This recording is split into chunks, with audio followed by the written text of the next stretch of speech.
Hi guys and welcome back. Today we're going to talk about the two farmer Georges, George Washington and King George III, rivals in war but united by the plow. For those of you who haven't met me, my name is Miss Bree. I'm an educator, a farmer, an illustrator, a singer, and a very proud grammar nerd. Welcome to the Farm School. This is hosted by the Heirloom Farm LLC, which is my farm, and so let's get started. In the late 1700s, two powerful men stood on opposite sides of a war that would reshape the world. One wore a military uniform and would become the first president of the United States. The other wore a crown and ruled the most powerful empire on earth. They were enemies, but they did share something surprising. Both loved farming. History remembers them as political rivals, but they were also known as the two farmer Georges. One was George Washington, commander of the Continental Army and future President of the United States. The other was King George III, ruler of Great Britain during the American Revolution. They never met face to face. They never walked the same fields. Yet both believed deeply in the importance of agriculture. In the 18th century, farming was not just work. It was a symbol of virtue, responsibility, and leadership. In their time, wealthy landowners often saw themselves as, quote, gentlemen farmers, end quote. This meant they didn't just own land, they studied it, they experimented, they improved it. Both men owned copies of The Gentleman Farmer by Lord Kames, a book promoting scientific agriculture.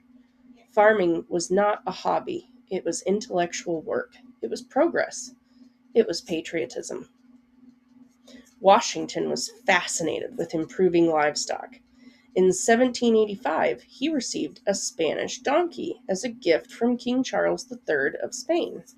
From this, Washington began breeding mules. Mules were stronger than horses and more reliable for heavy farm labor. By the end of his life, Washington had helped make mule breeding popular in America.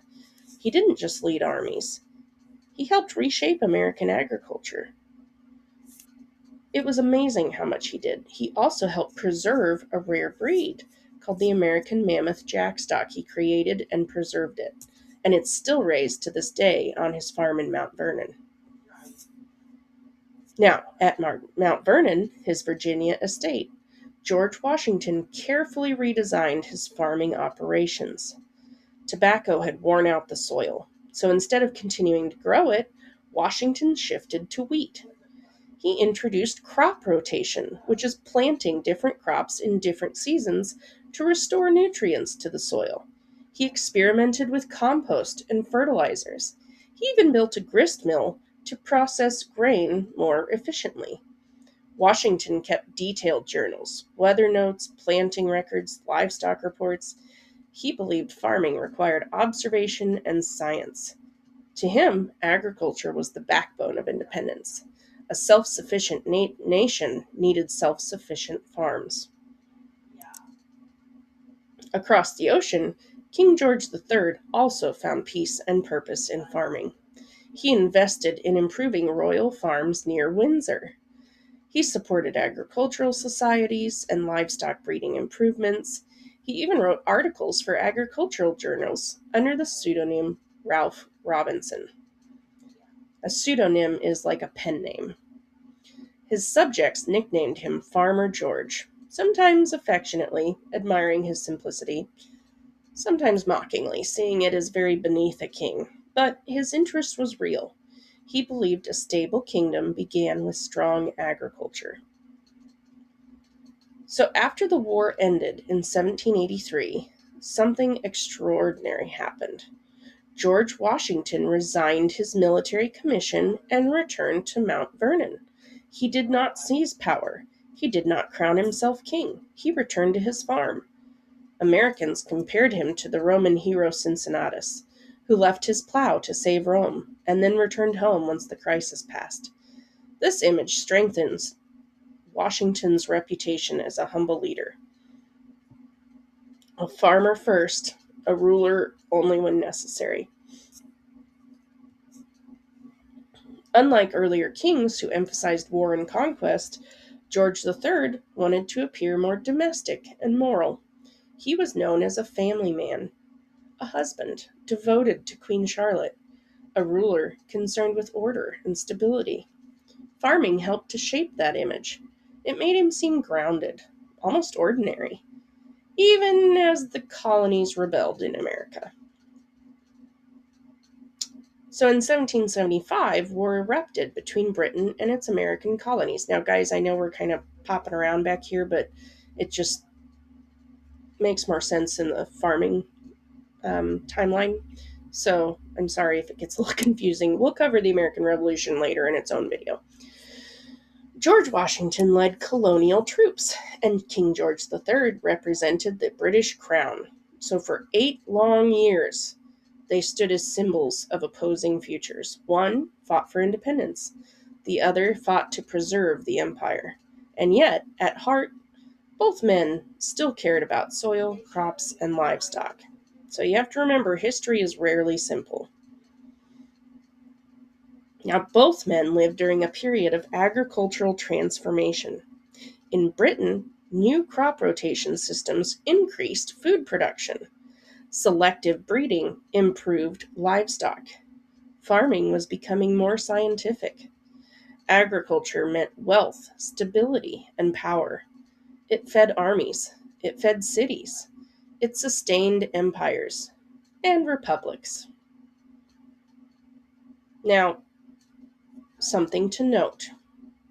As we admire the agricultural innovations of both Farmer Georges, Washington's crop rotation and mule breeding, and King George III's support of agricultural reform, we have to pause and look at the full picture.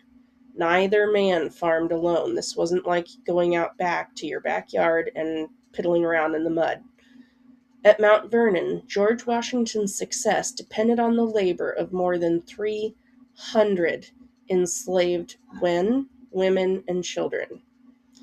They planted, harvested, built, and maintained the estate. They had no wages, no freedom, and no legal rights. Washington kept careful farm records, including work assignments and productivity expectations. But the system itself was one of forced labor. Across the Atlantic, Britain's agricultural system also relied on unequal labor structures. Much of the land was owned by wealthy aristocrats, and farmers often worked as tenants, renting the land from landlords.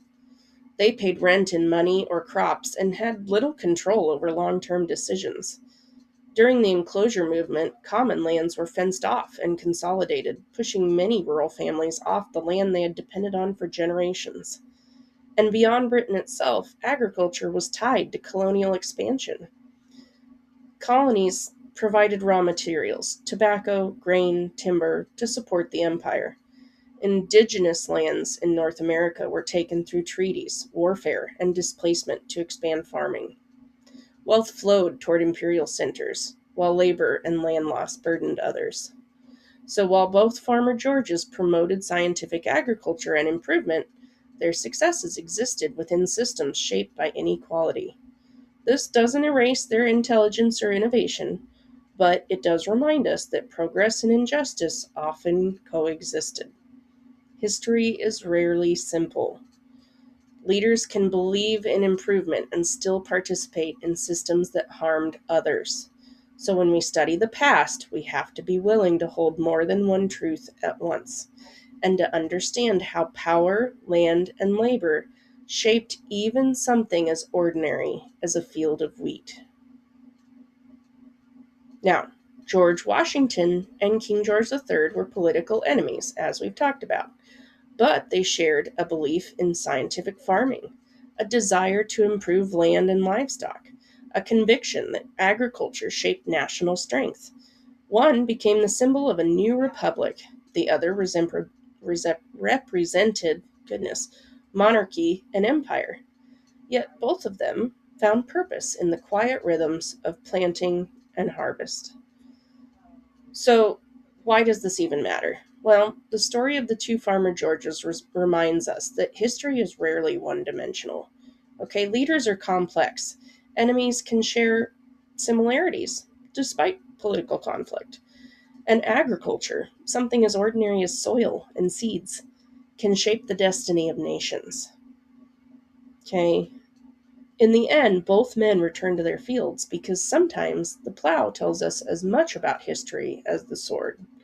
And history is often more complex and more human than we expect. So keep that in mind as you keep going, okay? Thanks for coming today, guys. I hope you enjoyed the video, and we'll see you on the next video. Bye!